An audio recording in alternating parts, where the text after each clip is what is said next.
Ito po yung ating SSM6. We are providing a promotion na profit share na 9% per annum for this one. So ano po ba itong SEDP Social Microfinance? So ito po, meron tayong joint venture savings contribution, minimum of 10,000, maximum of 500,000 pesos. 6 months po ang term nito at monthly ang payout. Yung mga kanegosyo po natin, sila po yung users of funds at usually sila po yung mga nano enterprises na tinutulungan natin sa Mindanao, no? Mga 20,000 na po sila.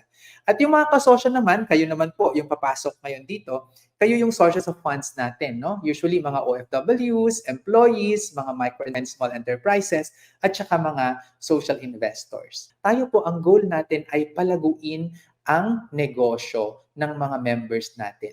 At dahil joint venture, tayo po ay business partners ng mga members natin. Hindi po tayo creditor-debtor relationship kung saan ang creditor ay ang laging nasa advantage at ang laging safe.